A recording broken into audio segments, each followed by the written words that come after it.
Hi guys, I'm going to be talking about footwork and a little bit more classically. So traditionally there were no hand weights or dumbbells in the Pilates studio and you just did footwork on the reformer right here. So I would have all 5 springs on to make it heavy.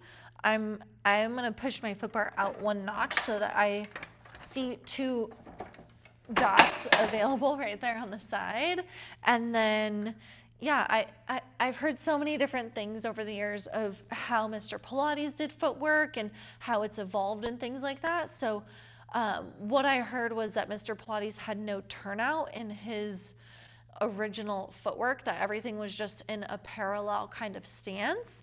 And then later down the line, when the dancers kept Pilates alive and Romana's era and things like that, then we had like the first position, Pilates V, and the wide second position, and those different turnouts. But I'm going to go over just a bunch of different options that you can do during your footwork. I love to start class with footwork. Not only do we get to lay clients down, calms the nervous system, warms up the major muscles of the legs and the whole body. All 5 springs, because this is a leg press, okay? It is a quad exercise. It's a leg extension, so we want to load the legs. Headrest could be down or up, that's preference. Foot bar can also go at different angles depending on what your intention is, what your goals are. But I'm going to leave the foot bar right where it's at because we're teaching in a group reformer studio, so this is just going to be easier for a group class. Now, you want to come to the corner edge of the reformer here. Swing your legs around as you lay back. Now I traditionally start with the heels on parallel stance and then start the press outs and then back in. Arms are down by the side. I'm going to move my hair out of the way really quick. Push out, come back in. Now what we're looking for is to straighten the legs all the way. If clients can't get their legs all the way straight, reduce the tension. We're looking for a heavy, stable pelvis. So tailbone, sacrum is down, little neutral spine right here. Okay, ribs are heavy. Soften through the sternum, lengthen the neck so the front of the throat is open. Inhale, exhale. Or we can reverse it, whatever your intention is for the breath.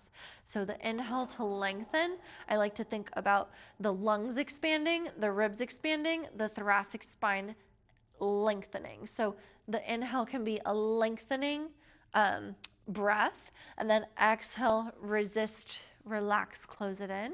Or we can take the exhale on exertion. So you can exhale, push out, inhale, come back in. So what is your intention with the breath? Now, usually in my classes, I then go down to the arch. So bird on a perch, this is a prehensile foot position. That just means it's wrapping. Relax the toes, adduct the legs. If you have clients that tend to hyperextend or have a little bit bigger thighs, I would just separate the legs a little. It might be a more comfortable position for them to be in, but we want to continue that breath in and out. Now, a more advanced breath would be a double inhale, double exhale. What does that mean? We inhale, continue to inhale as you come in, and then exhale. So double inhale, out, in, double exhale, out and in. I would do that in a more advanced class. And then I typically go down to the balls of the feet.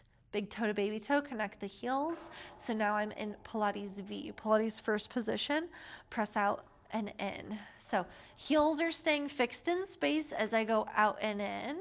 Bring some awareness into the ankle joint, even pressure across the ball of the foot, from big toe to baby toe, from right to left.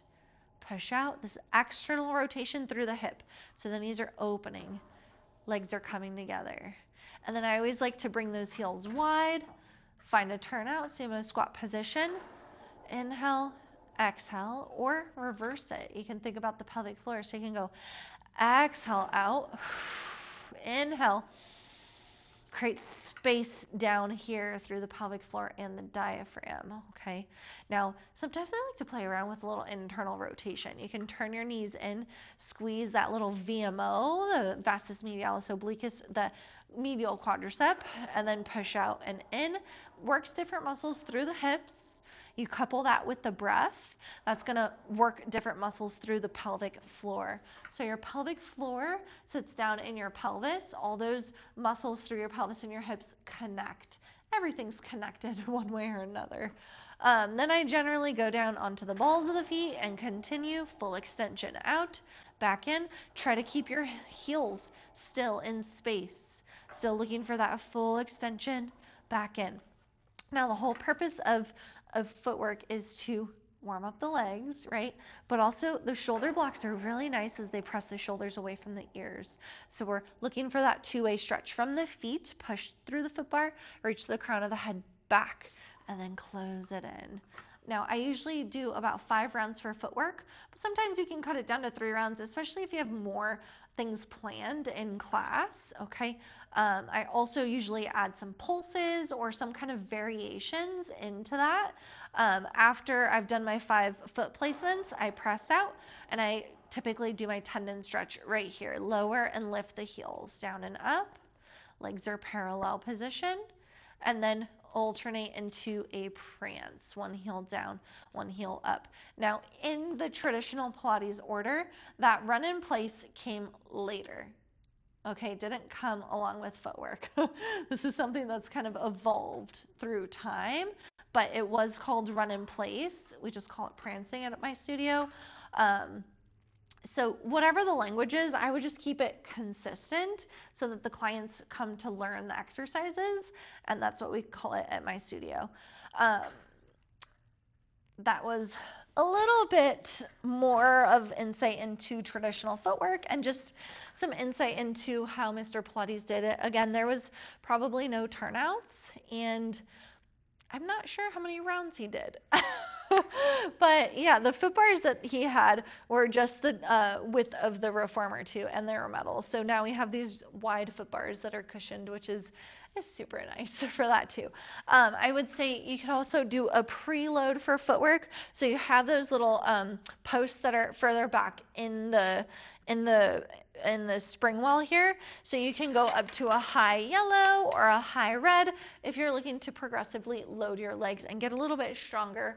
Utilize all the potential of the springs because we're not just limited at the 5 low rungs. You can go up to that high position and continue to build a little bit more strength on the reformer.